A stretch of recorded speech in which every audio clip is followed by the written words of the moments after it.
Awareness, the final frontier. These are the explorations of Jonathan Robinson and Brian Tom O'Connor. Their continuing mission, to discover fresh new paths to the mystery within, to seek out new joys and new methods of awakening, to boldly go into the heart of expanded consciousness. This is Awareness Explorers.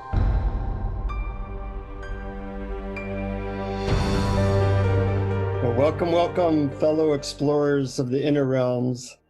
Glad to have you back. I, of course, am Jonathan Robinson. I'm with my trusty co-host, sidekick, and man about town, Brian Tom O'Connor.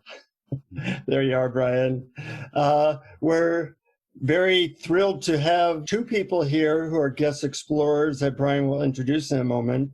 I'll just give you a tidbit of why we introduced them. They've created some movies that, if you wanted to know everything about the earth that was weird, wonderful, and amazing about awakening, I think their movies cover it all. And you may have seen them, you probably heard of them. But before we talk to them, Brian, why don't you tell them, or tell our guests, tell our listeners about our guests? Sure. Thanks, Jonathan. Daniel J. Schmidt founded the not-for-profit Awaken the World initiative in 2012, and Tanya Mahar joined the team in 2016. Together, they create films, run the Samadhi Meditation Center in Canada, and engage in other projects that support the ATW initiative. They believe that through the sharing of our own inner journeys, it is possible to inspire and support others on their path. Their films include Inner Worlds, Outer Worlds, and Samadhi. And I just have to add my own note that these films are absolutely gorgeous. Inner Worlds, Outer Worlds is in 4 parts, and Samadhi in 2 parts, and they're absolutely visual treats and oral audio treats and food for thought and food for the soul treats in that way. So I'm so happy you came on, Tanya and Daniel, to talk with us. Welcome. Thank you. It's great to be here. Thank you so much. Yeah, we're looking forward to it. So, I've been fortunate to meet a lot of spiritual teachers and also people in the media. And I'm always impressed when people can take their worldview, their dream, and bring it to a wider audience. And you both have done that so well. I'm wondering a little bit about your journey. What inspired you to really have the background to make these movies? And what has been the experience of putting these wonderful pieces of work out there to a large audience? Well, I would say, my background, I've had a sort of eclectic background in terms of my employment history and my, working history. So I was doing television shows for the Discovery Channel at one point. So, a lot of what I created back then, was sort of cookie cutter, stuff for TV, but I learned a lot of the skills to put it all together and production skills. And I've been creating music since I was a little kid. And the show that I did for Discovery Channel was about animation. So I learned, we were interviewing a lot of different animators and, going to Industrial Light and Magic and places like that. So I got to see the tools and the types of things for special effects that were out there, and I'm just curious. I'm not an expert in any of that stuff, but I know enough that I can kind of hack my way through things. And so I've accumulated a lot of just little pieces along the way, and I'll let you. Yeah, so I have a very different way of showing up to work on these projects with Dan. So when Dan and I first connected, we did a lot of meditation together every day. Pretty much we'd meet and do long sits as the Samadhi Center was being built, and afterwards, and we would have long discussions afterwards. And this is when Dan was really, I think, still in the writing phase of Samadhi Part 1. When I kind of came on the scene, and so we would discuss, ideas in the film and a big part of, I think, my role in the process was to get Dan to kind of communicate things in a very clear way, in a very kind of, if someone didn't know much about meditation or about a lot of the, traditions around meditation, could they understand what you're talking about? And so Dan really encouraged me early on to come help with the films. And, I have 15 years working as a court reporter in mostly criminal courtrooms. So I had like zero experience in this field. And, but I loved just, the exchange back and forth of ideas. And, we would kind of bounce, just like approaches back and forth about how to convey what's happening on the cushion to folks through the films, through the narration and the images. And so it was a very slow process for me. Dan was very patient. He kind of kept just kind of very gently, pulling me more and more into the projects. And I just found that it just kind of happened. It was never a plan of mine. And I just really felt an aliveness in me around the films. And if we were working on a part of the film, it was quite surprising for me that I would just feel like, oh, this isn't quite right. And we need to kind of go back and revisit. And so it was quite a strange, wonderful, frightening kind of experience for me to kind of feel like, A, I was qualified. And B, and Dan had worked on his own for many years, so it was an interesting thing that started to happen, because after doing Inner Worlds, Outer Worlds, I felt this strong impulse to do the Samadhi film, and I was working away, all this stuff was coming, but it was like it didn't have that sort of like when Tanya mentioned the inner aliveness, it didn't have that connectedness to people, that sort of energy to connect with people. And so I was just kind of stuck in a loop. I was just kind of creating over and over, but it didn't feel right. It didn't feel like it was making that connection. And it's because it was waiting for Tanya to come and to make that connection. And the neat thing about Samadhi, like making the Samadhi film, it's been a huge, sort of letting go experience, because I'm used to being a bit of a one-man show, kind of, a bit of a control freak, actually. And, Samadhi, of course, is about union, is about letting go of yourself, about letting go of that attachment.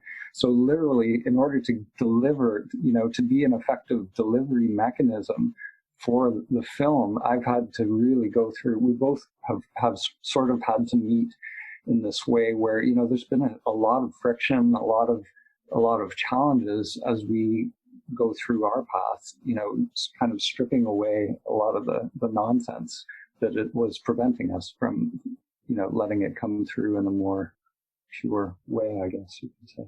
It's interesting, as you describe that, it sounds a little bit like what Brian and I have gone through in creating a podcast. We're both very opinionated and very enlightened, right, Brian? Yeah, that's been the biggest problem. What are you talking about? No, so I think it's really a spiritual process when two people can come together and create something better than the individuals could do for the sake of a higher purpose. And in that process, there's a letting go of some of one's rough edges. And so while you're creating something that is a benefit to other people, in that process, you're going through a spiritual letting go process. And I get a sense of that from what you are speaking about. And thank you for doing that. I know it's not always easy. Brian and I have been pretty smooth in our ability to do this, which I'm grateful for, but we're not a couple, so it makes it a little easier.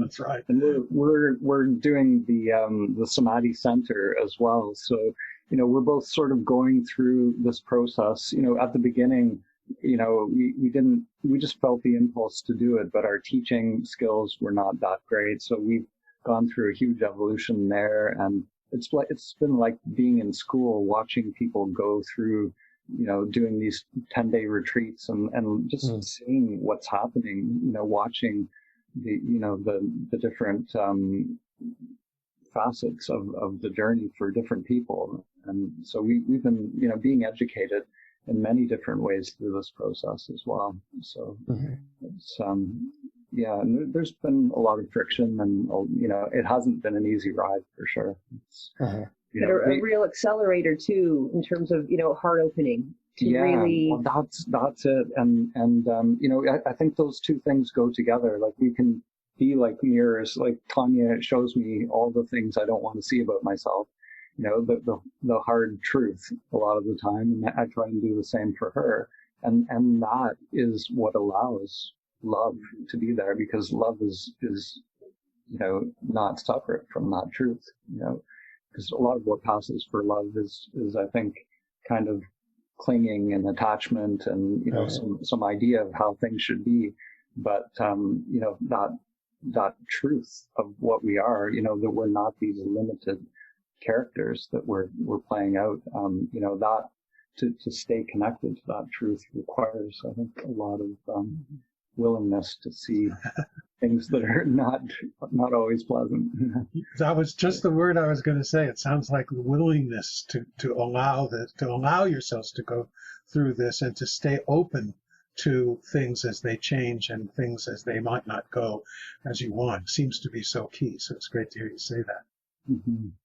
And we have a teacher, Nico, as well, who has been instrumental in our journey as well. He wields the sword of truth, and he's shown us some of our biggest patterns. So it's been so helpful. It's the one thing out of anything on my path, I think, having someone just willing to, first of all, able to see the patterns. Not everybody can see those patterns, but then willing to actually tell you, and that to me is love, even though in the moment it doesn't feel like love. It feels like you're being dismantled. But yeah, no, I have someone like that in my life as well, for my wife and I. And, we haven't really talked much about what could be called relationship yoga. But when people come together and they're both trying to seek truth, of course, a lot of the shadow sides show up. And in your case, you're working together, so that brings even more of that to the surface. And I think part of the wisdom in your films really comes from your deep experience of being through this process yourself.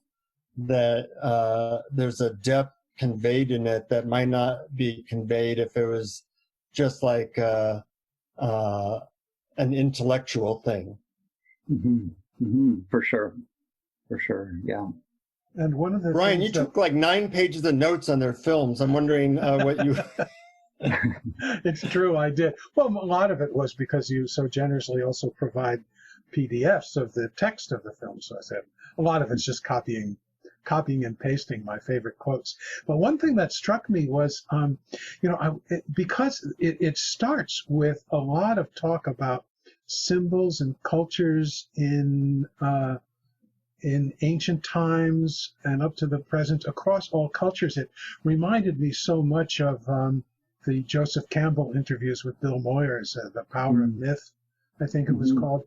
And so that was really fascinating and gratifying. But to me, it went even a step further, because then it goes into steps we can take, what we can do, as opposed to just sort of a scholarly analysis. So it sort of starts with a scholarly analysis, but then they all go into what can we do? And so I'd love to hear about whether that was indeed an influence, and also because one of your films is called Samadhi, and I don't know whether our audience all know exactly what that means. If you might go into a little detail about that. Mm-hmm. Sure. So yeah, first of all, we love Joseph Campbell. He's been definitely a huge influence, and also Carl Jung. The world of archetypes, symbols, all of that has been something that's been hugely just a draw for me. And another one is Henry Corbin. I don't know if you guys know him. He was a huge influence on Carl Jung.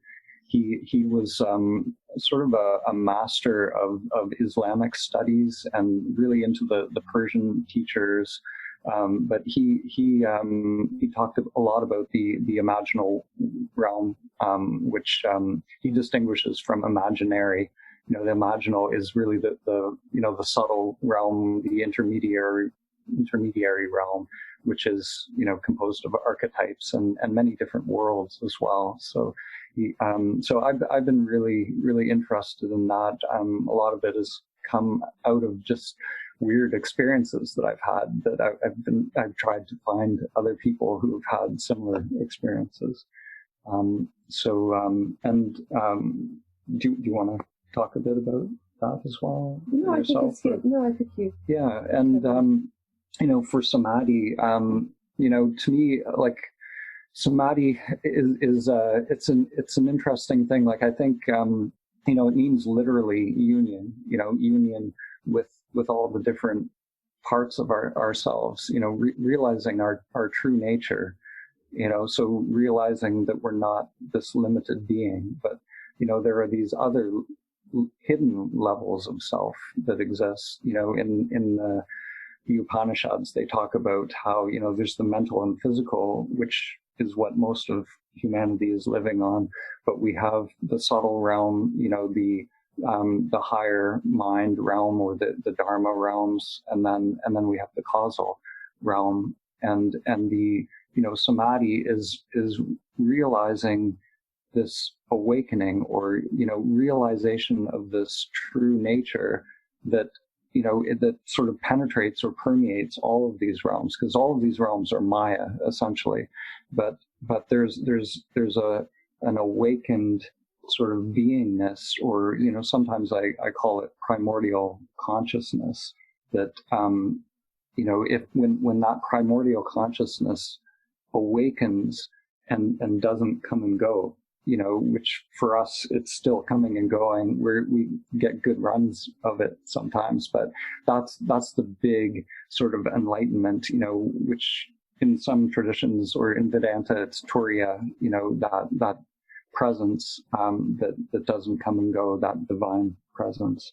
So so in a lot of there are many different definitions of Samadhi, many different traditions use it in different ways. In Buddhism, they equate it or correlate it kind of with concentration, which is a big part of it, because part of it is being fully present, sort of concentrated in the now. But the way we use it in the films is more connected to the the Upanishads, the Bhagavad Gita, the ancient teachings, that they talk about it more as penetrating the three realms, or penetrating all of the layers of Maya, essentially, to realize that ever-present primordial consciousness, I guess you would say. So is Maya the illusion of self? I think that's how you described it, in the illusion of the separate self? Yeah, exactly. So, sometimes I think that's an important distinction. It's the separate or limited self, which is the illusion. So, some teachers, like, obviously Ramana Maharshi or Vedanta, they talk about self with the big S. So that's something different. To realize the true self, or the immanent self, is that primordial consciousness that I'm talking about. So the illusion is that we're this limited form. So Maya is really being identified with this limited me. This Dan character that's here, or Tanya character. You use the term, of course, for the two of you, it comes and goes. I'm wondering what you do to help it, quote, come, and what tends to make it go in your personal practice. Mm-hmm. Well, for me, you used the word technique junkie, I think, Jonathan, I think before we started recording, and I resonate with that. So I started meditating 20 something years ago, and it was, someone just, I think my brother handed me a cassette tape stack of John Cabot Zins, and I just did that. And then it was like Jack Cornfield, and then it was, Adyashanti, and I would just kind of just cycle through and sometimes return back. And so, I don't know if, for me, I know everybody's path is different. Speaking to people who come to the center, some folks have just found, the tradition that works for them and just hung, stayed with the course there the entire time. And I've been more kind of slowly moving down the buffet table and I'll kind of linger at a dish I like and then move along. And so there are certainly some teachings and teachers that have come along that have had a profound impact on my own ability to have these insights. But to be honest, I continue to kind of cycle through. I still haven't landed. I haven't really stuck. And I don't know if that's a good thing or not. So I'm not suggesting it's the way to go for anyone. But for me, and having said that, I think it's helped to serve us with the films, because just having a kind of broad, taste of different traditions and techniques has helped, especially when it comes to, when folks come to the meditation center and they perhaps have practiced particular techniques. We have maybe, at least a base understanding maybe of what they've been working with and how they've been working with it. And so I don't know if that answers your question. It's not really an answer. I will say that I have someone who I was driven into meditation, as many people I think are, through my own suffering. So, I've had a lifelong experience with anxiety, physical pain, chronic pain. I had an addiction, to alcohol for many years. And so, that just by grace, I was driven towards meditation as a way to help me, skillfully manage the reality of my life. And time again, that's where I would find my relief. And then it kind of evolved to things would happen on the cushion. I'm like, whoa, wait a minute, where did I go? Or, that was weird. What do they call this? So that always fueled, my hours in the cushion, was just finding ways to feel my heart, really, too. Yeah. When I had my son's 14, the first few years of his life, I have this beautiful baby. I'm like, I don't know if I feel my heart. I had so much armoring. It was so obscured by so many layers. And so meditation, that's been a big part of my focus, just to soften and to really, truly feel that love Dan talked about, where it's not conditional on getting something back or someone being something or me being something, just connecting to that love that we are. We talk about techniques. It kind of depends. I love Shinzen Young's work. I've gone kind of deep into the Unified Mindfulness System. And so I integrate a lot of his techniques, and I also love the non-dual technique. So oftentimes I just weave both literally into my daily practice, and that's worked for me. It's yeah. I've used the buffet model myself, and so has Brian. Yeah, that really does strike a chord with me, because things that may work today may not tomorrow for me, or for some people and not others. And I find that I sit down with the intention of a certain one, and then another one will just sort of move in and say, no, this is what you need to be doing now.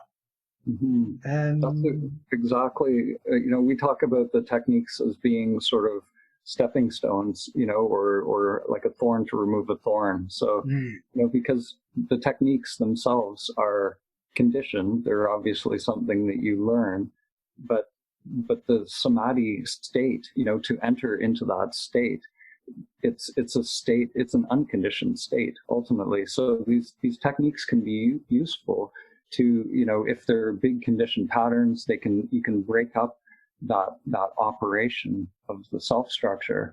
But ultimately, if you're just practicing a technique over and over, there's that conditioning running, and you'll never come to that still point.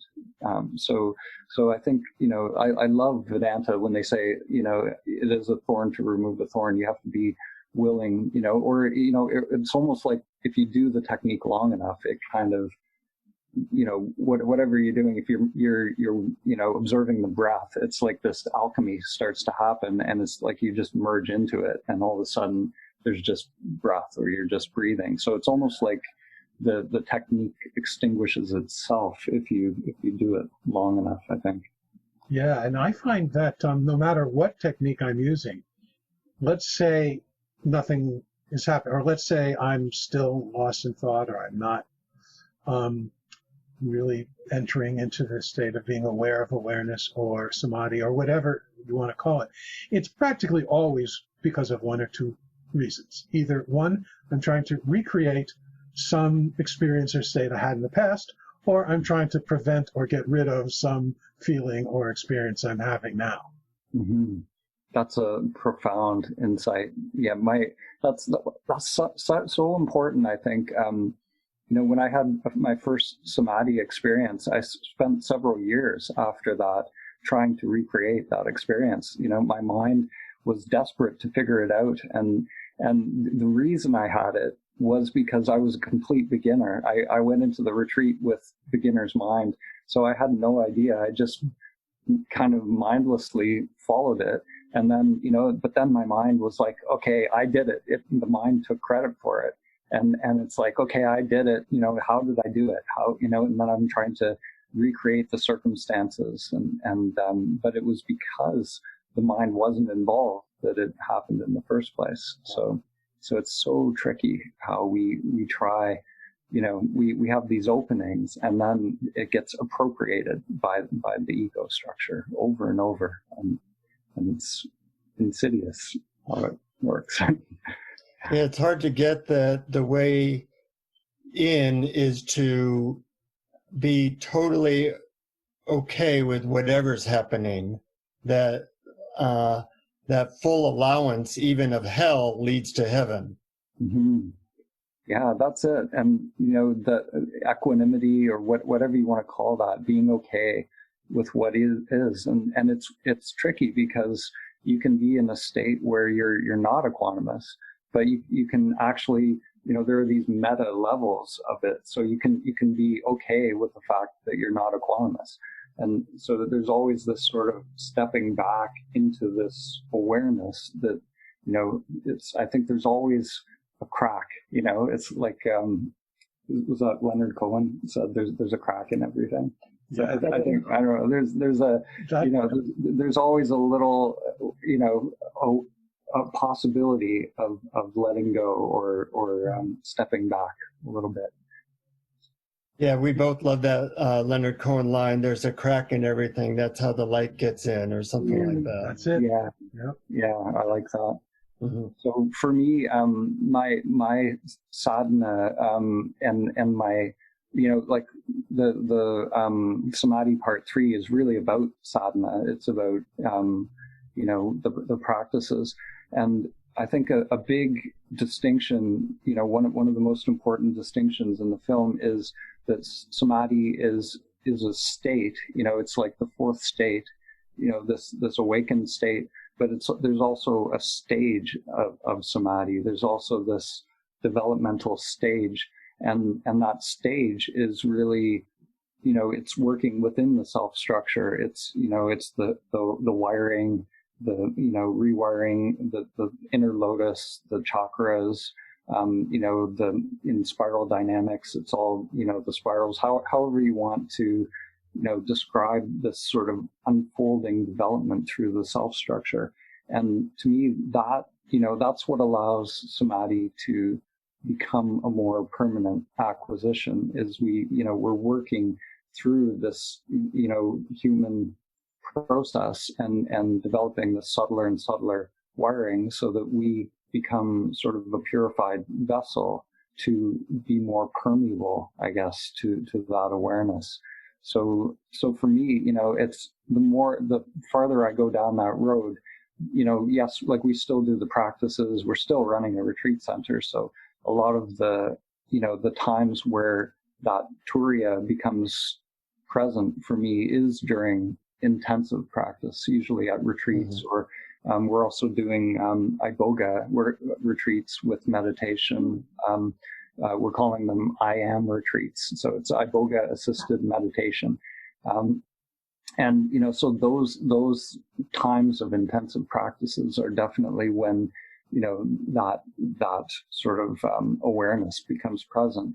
But there's also just life as well, which, you know, and the way I see it, it's like as you develop on the path, it's like your baseline of sort of non-dual permeability gets a little higher. So, you know, you get, you know, a little bit more awareness as you progress on the path. And so, you know, so we have, you know, like anybody, we lose it. We get identified with stuff. But I think if you look over the last 20 years, you know, I'm suffering less, hopefully creating less suffering for other people as well. And, you know, so that to me is the measure, is just that, you know, the identification gets less over time. That's beautiful. I have a question that probably only the two of you can answer, and that is, you probably made at least in recent years, the best known movies about practice and awareness, and have reached an audience, which is impressive. Not many people can do that. And I'm wondering what the response is. What do you get back, or how have people reacted to your movies? Well, yeah, all different ways, but mostly very well. You know, we get very little, like we, you know, if in terms of negative response, it's usually, you know, kind of, you know, it's not usually a sophisticated sort of critique or coming from someone, you know, who has had direct experience. It's usually, you know, more just like what you see on the internet, kind of, you know, this is bullshit kind of thing. But overall, I would say, you know, it's been overwhelmingly positive, and so much synergy has come from these films. You know, originally, like, it was a big decision to release them. You know, originally, Inner Worlds, Outer Worlds, there was a point where I had to really let go and decide to release it for free, basically, you know, or treat it like a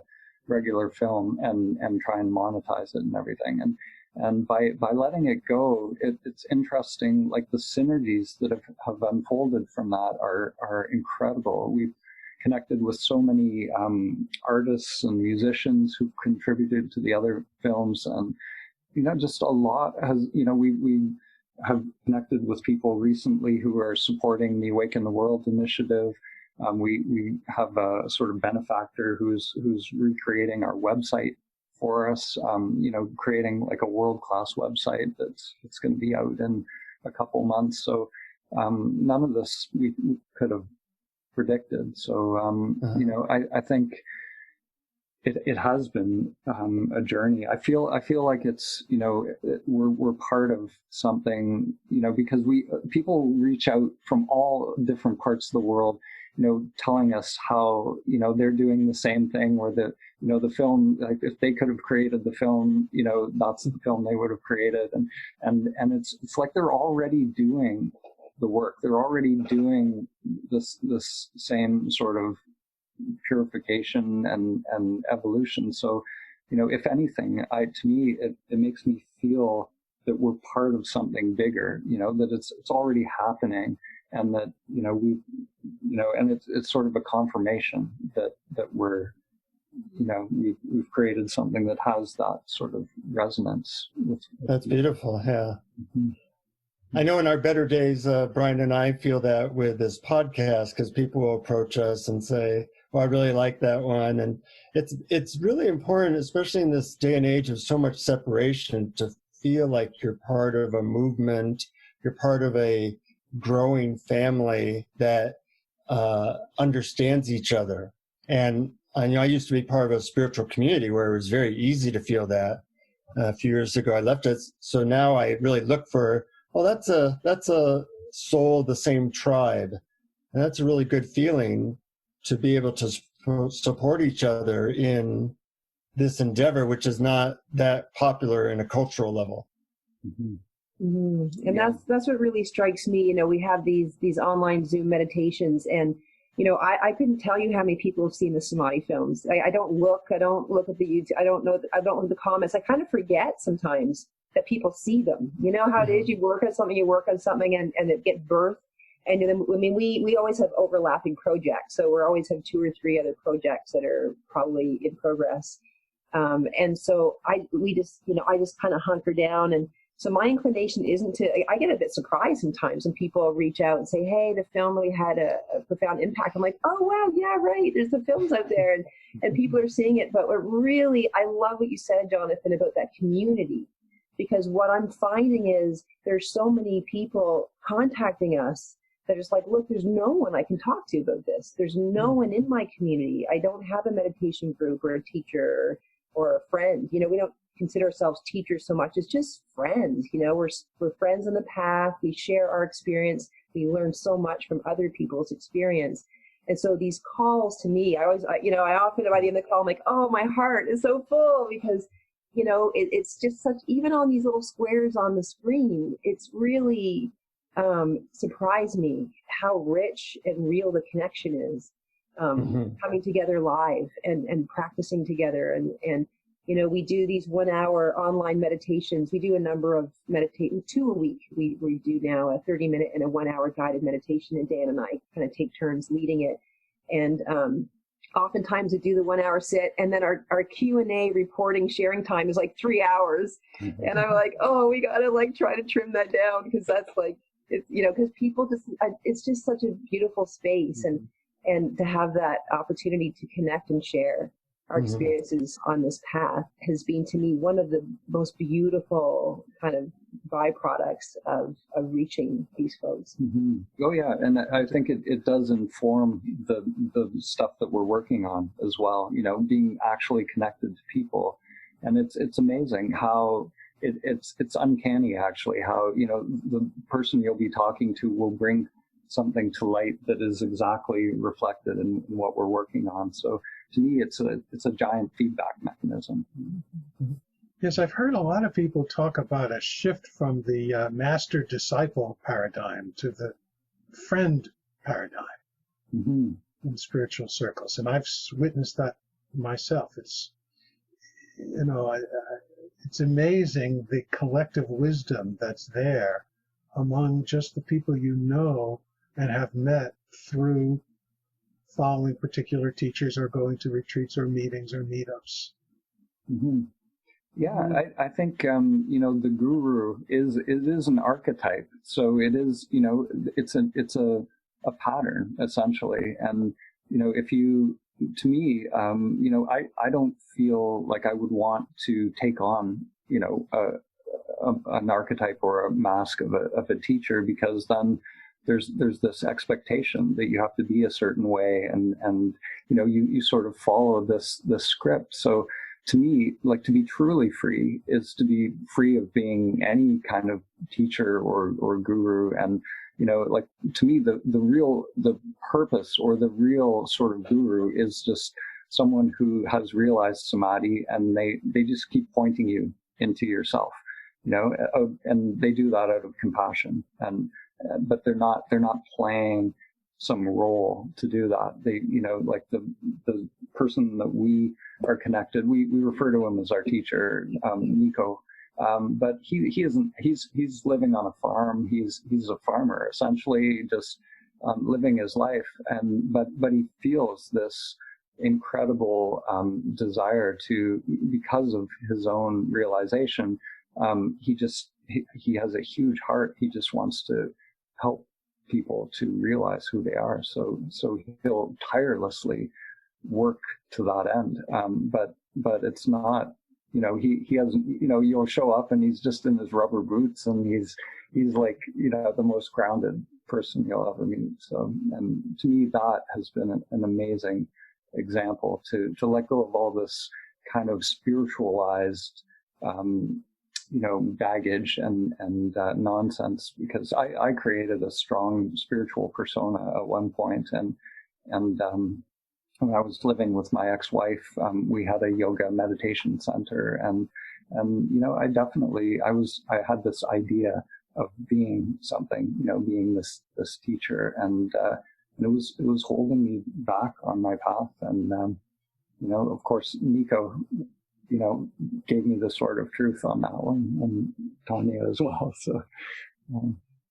Yeah, that can be pretty heavy. I went through that as well, where I was a teacher to about 40 people. And luckily, at the time, I had a teacher above me. And he eventually said, I think you're starting to take and run with this, and suggest I stop, which I did. And that was really a springboard to a new level of growth. So really being teachers to each other, we all have a piece of the pie. I really appreciate the piece that you two bring, because not many people have such a broad view that they can put it out into a way that other people get. And your background, I mean, you go into neuroscience, you go into DMT, you go into Iboga, you talk about chakra, you talk about, I felt like every book I've read for the last 30 years is somehow mentioned in your movies, somewhere in there. Yeah, and that's really what it is. It's like a little kind of remnant of our journey, It's like a record of all the things we've explored, really, and that's it. Yeah, amazing. Definitely not experts in these areas, and the thing that excites me is like this sort of perennial truth or the perennial teaching. And, like on the next film, really what excites me is what I'm seeing with these different traditions, whether it's, Buddhism or Sufism or Vedanta, there's this, they all have radically different practices, but there's a sort of fundamental underlying mechanism to how it works, how the whole sort of awakening and development process works. And we're still trying to find simple language to convey that. But to me, that is what excites me, is finding the connections between all these traditions and getting to the root of what's actually happening energetically. And I think it's, the basis of it is you're interrupting the pattern of you. All of these practices interrupt your, whatever conditioning is running. They're like interrupters. That's the first part of it. But it's, to me, there's something that is it's like a mystery to be solved. To find the language to convey how that works. And so. Mm-hmm. I think it's getting out there. I last week I spent 4 days at a virtual Tony Robbins seminar. Do you know who he is? Oh yeah, of course. Yeah. And I've followed his work for maybe 35 years, and I found it fascinating how it's changed recently, where he's now talking more about interrupting your conditioning so you can get to your real identity as presence and awareness and love. And, when it's getting to a point where Tony Robbins, he had like 30,000 people at this retreat or this workshop, that it means that it's getting to but getting to more traditional parts of our culture. Mm-hmm. And there is a commonality there that we all want love. We all want peace. We all have our stuff. We have our triggers. And these ancient traditions, as you say, are all pointing us in a direction where we can get to that. And the buffet model works for some people. The guru model works for some people. The yoga model works for some people. And in your movies, you haven't excluded any of that, which is not easy to do. Yeah, I think it's like that's amazing to hear that Tony Robbins is doing that. That's, to me, it makes sense. That his I've only seen his movie and a few things, but there's so much energy there, and to me, when that energy is alive, there is an evolution, and to me it makes perfect sense that he would be moving to the next level with all of it. So that's really awesome. I think it's a neat time right now. I think just this whole lockdown and everything is, Nico was saying that, people, they're sitting with so much fear and so much, just so many of these deep feelings that are normally hidden are right at the surface now. And if we can, really in our sadhana, in our practice, we can just be with those deep feelings of fear or whatever it is, sadness, or letting go of the whole, paradigm that we're attached to, and just kind of burn in it, just let ourselves burn in it. It's an incredible opportunity right now, and if we bring those things out of the unconscious, it's an opportunity. But also, if they just fester, if we don't bring the light to them, then it can take us down at this time right now, because that energy is it can be liberating, or it can be, turn into disease or whatever, turning into, what is the, in the native tradition, there's the Watiko. Have you heard of that? Where it's like the, that inner energy or inner spirit, if it is, it can sort of get captured by negative patterns. So it can become almost like a really demonic force. And I think we're seeing that, where people are getting overtaken by, going into these protests and they're turning violent in that. And, so it can be, if we can maintain the consciousness of that inner world, it can take us to the light, or it can take us to darkness, however we kind of harness it. So. If you're familiar with Shinzen's work, he loves using formulas, the math formulas. And I love that, intensity times equanimity equals purification.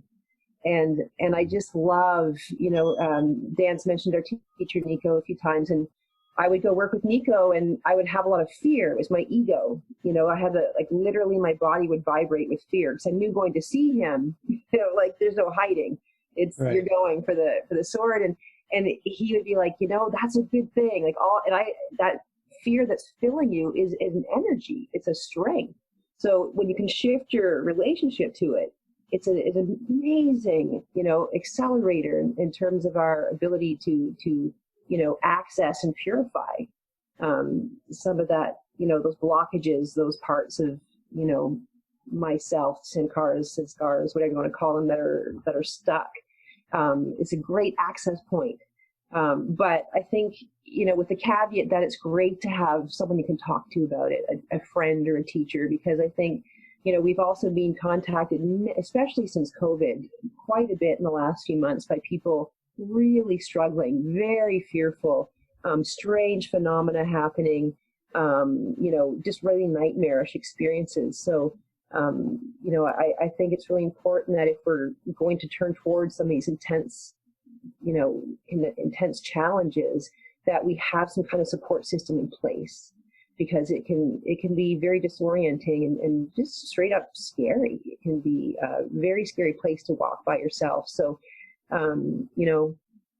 great place to go and explore, but maybe have a little rope to the barn when you do it. Great point. It's like the hero's journey, is sort of manifesting, I think, on many different levels. Each individual is going through it, but I think, now it's like we are descending into the nadir, sort of, collectively right now. So there's, and it's, to me, it's fascinating what's happening on a collective level. If you think about what the collective unconscious has been sort of recycling for the last many years, if you look on Netflix and or these different things, it's like showing us what's in the collective unconscious. And I think, all of that is starting to, come out of the, in personally and collectively now. So it's neat. I think this is a kind of unique time where we are actually seeing a shift humanity itself to a different level. It's like we're moving into sort of a post-truth, post-duality, post-historical, post-everything, so it's, that to me is exciting, but it's also, it's scary if you're holding on to the old stuff. It's definitely not an easy ride.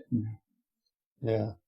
But I know you guys are going to lead us in a guided meditation, but Brian, I'm wondering if you have any last questions that you'd like to ask. Well, sure. Because, we're awareness explorers and our specialty is awareness practices, turning attention from the content of awareness to awareness itself. And for me, awareness is, because it has no qualities and it's pure, it's the same in me as it's looking, in other words, what's looking out through my eyes is identical to what's looking out through your eyes, and may even be the one universal awareness, the universe aware of itself. And focusing attention back to that creates a little shift of identity. So that was just a little summary of at least my thoughts about awareness. So I was curious if you might want to talk about how that jives with your views on Samadhi and inner worlds, outer worlds. Yeah. I think, my experience is, in Buddhism, they talk about the jhanas, the sort of stages of meditative absorption. And, like I've had many different awakenings. And so, I think, that it's interesting. There's a phrase in Zen, always being Buddha, always becoming Buddha, so there's this, like that awareness is eternal. It's perfect. It needs no development process. It just is. It's everything. It's all of this, and that's the cosmic joke when we awaken is, we look at these practices and we go, what the hell, this little character was doing all this stuff to try and awaken, but it's all that, it's all that awareness. So it's, so there is this sort of cosmic joke, but at the same time, there's this gravity of the spiral, of Maya, and that awareness gets obscured from itself. So the jhanas, or these stages of absorption, it's like we move through these developmental processes, or we move, or even in a sit in our meditation, we can drop these levels of mind, and each level of mind that drops away, it's like a little awakening, and it's like we become more present, and there's more energy simultaneously. So there, it's this kind of paradox where, there's this stripping away, this actual, penetrating of Maya through these practices, but then, you awaken to exactly where you started, where you are, where you always have been, and that awareness. It's just we think we have to do something to get to that, and it's that's the paradox. And the Zen teacher that I had, he would always say you can just drop the struggle, just recognize who is struggling, but then that struggler hears that, and then you're struggling to drop the struggle, because you so it's like this friction has to happen, and that's the alchemy of meditation. It's like we're stirring the pot, and this alchemy is sort of happening, and then at some point, you can't control that awakening. Awareness, it's like, oh yeah, of course, like how could I forget? But we do it over and over. So, do you want to add to that? No, I think that was beautifully said. I'll just say that my Dan went into a 40-day retreat here at the center over a year ago, I guess. And you talked about techniques, Jonathan, a question. And so I'd go every day with Dan. I it was back and forth, taking care of business and taking care of, the online stuff. But I'd go and sit for many hours a day. And I was using both some Shinzen Young techniques and also some Salvador Po techniques. And I was kind of integrating both through these 40 days. And it was, I think, right at the end of the 40 days, I went home and I was lying in bed sleeping, and I awoke to the sound of my own voice screaming, "There is no thorn." And I was like, and that was it. It was all that. I was shaking. I think my body shook for about 2 days. It was just energetically such a jarring realization. And I went to Dan and I'm like, oh, you know, I didn't even know what was happening, but, you know, he was there to kind of at least, you know, have this kind of interaction with me and witness what happened. And within 2 days, my mind came back online, and I didn't want to lose it. So then it was like pretending that it was still the case. And Dan kept calling on me. He's like, "You've lost it. You've lost it." I'm like, "No, I haven't. Screw you." And so, you know, that was very humbling, because there became a moment, and it was just such a heavy moment when I'm like, "Oh my God, he's right. I lost it." And just to be humbled and get back on the cushion and get back using those techniques. And even though this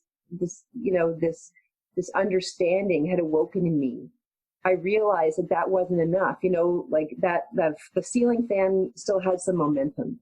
Yeah. And certainly, you know, it lost a lot of power in that moment, in those 2 days. Like Dan said, you know, I don't feel like I'm as identified or yet as snagged so hard for so long. But yeah, I'm forgetting what the question was, but anyway. Well, you answered it though. Okay. I thought you did a great answer. Okay. Oh, you talked about consciousness, and yeah. So to me, it's trying to realize, and I think, you know, there's moments to this day when, and that's the thing. It's not about a state that we reach in meditation. It's not about having a blissful.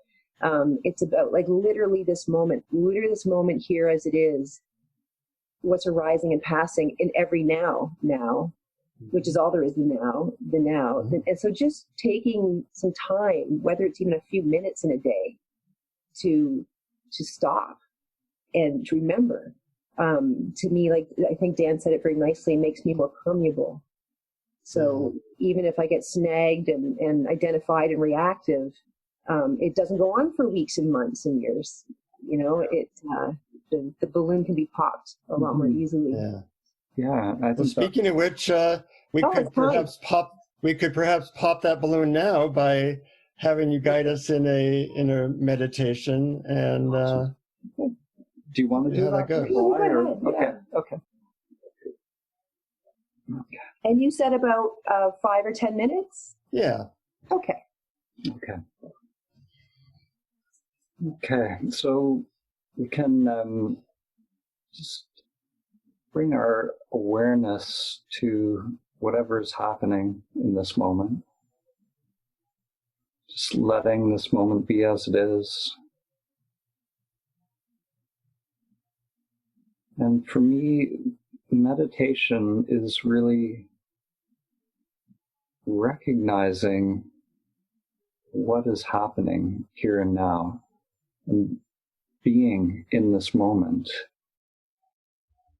in a way that is not mediated by my past or myself.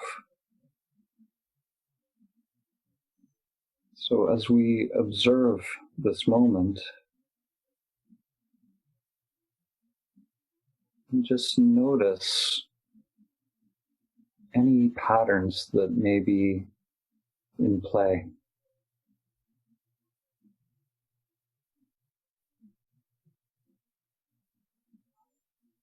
So notice even the intention of meditating or trying to do something. You know, what am I doing? What do I want? Is there some wanting of this moment to be different than what it is?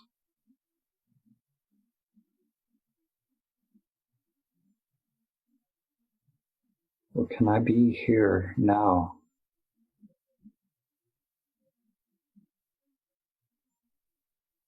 Accepting, being okay with what is.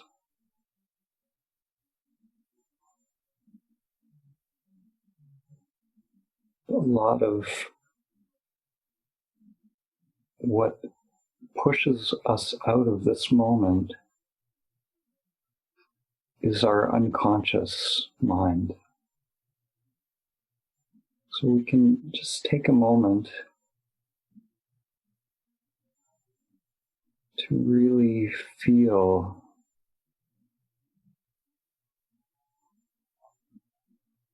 what is happening in the mind.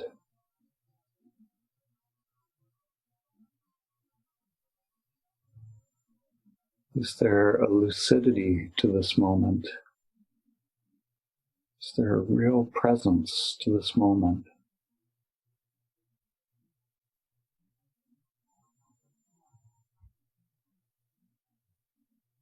There's nothing I can tell you to do to be here now.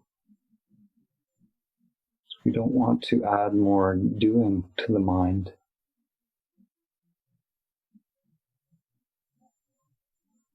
We can only recognize what the mind is already doing.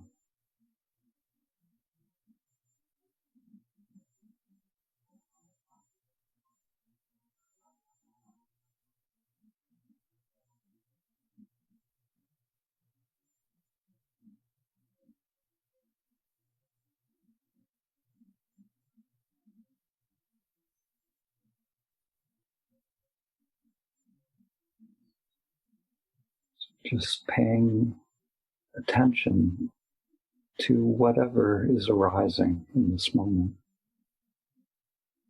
inhabiting the inner world, inhabiting the outer world,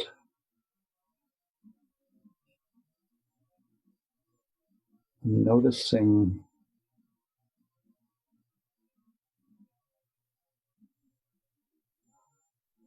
how the mind is creating a sense of inner and outer.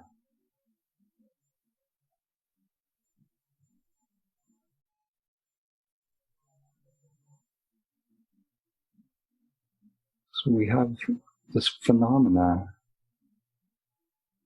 that is changing, and we are aware. This awareness is unchanging.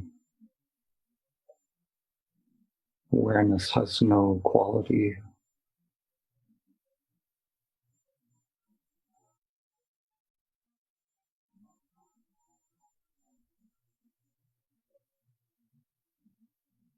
If we hold these two dimensions, the changing and unchanging, really penetrate,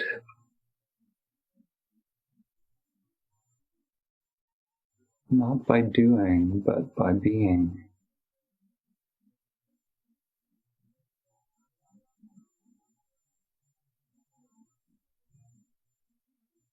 Then even these two dimensions,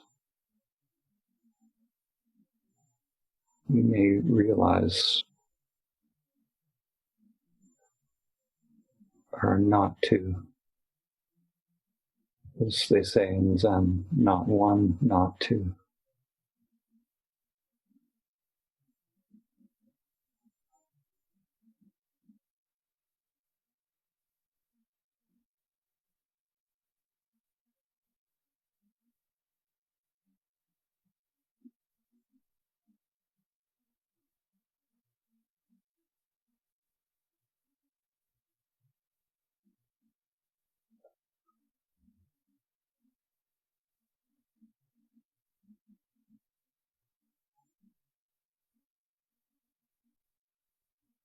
That was wonderful.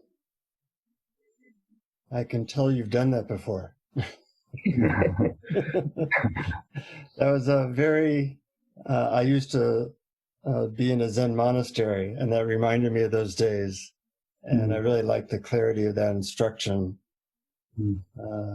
bringing us back to sanity in a somewhat insane world. Yeah, I love Zen. I love the simplicity and the impossibility to make sense of it with the mind. Yes. Lovely. And Brian looks blissed out, which is always a good sign. That's great. Mm-hmm. Well, it's been a pleasure.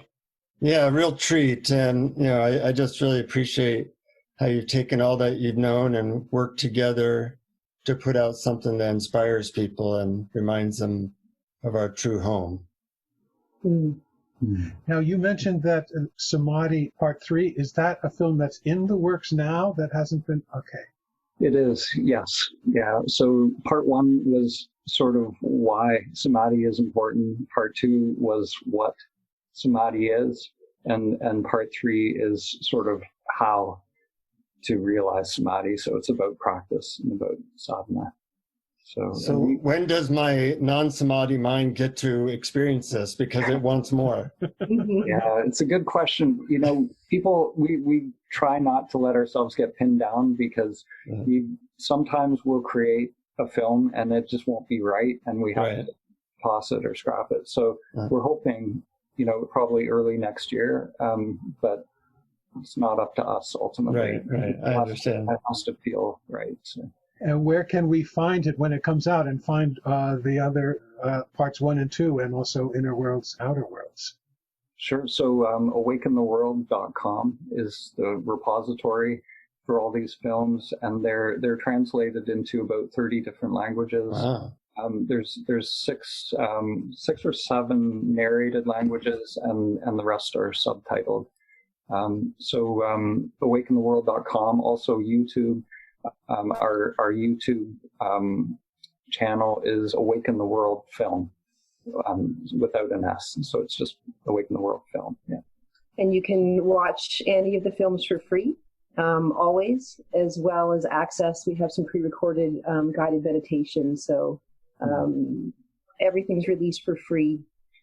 Yes, and there's a like with the Samadhi films, we released it's the Samadhi guided meditation series. It's a 4-part series of meditations. So really, like the practice part of it, we've really put into those guided meditations. This next film will be about all forms of sadhana, so it'll be more broad. But really, if you want a practice that leads to Samadhi, that 4-part series is a great place to start. Well, all of those films and those meditations and you're talking to us today is a real gift for our listeners. I'm so grateful that you could come on and share this with us. It's been really lovely. It's truly a pleasure. And I just wish we had more time. As always, I'm like, I could just sit here for a few more hours and make another tea. And I know. And I have pages of notes and other questions that I could have asked. But I really do think, though, that you went in depth anyway, even with the limited time we have. So we always tell our listeners, and I don't need to tell the two of you because you are real explorers, but feel free to contact us on our website, awarenessexplorers.com, and tell your friends about their movies, and of course, most importantly, keep exploring. Keep exploring. Thank you. Keep exploring. Thank you for listening to Awareness Explorers. To learn more, you can check out our website at awarenessexplorers.com. Please subscribe to our podcast on your favorite podcast app. We'd love it if you would post a review. And please share our link on Facebook and with family and friends, because knowing yourself as awareness is the greatest gift you can give yourself or someone you love.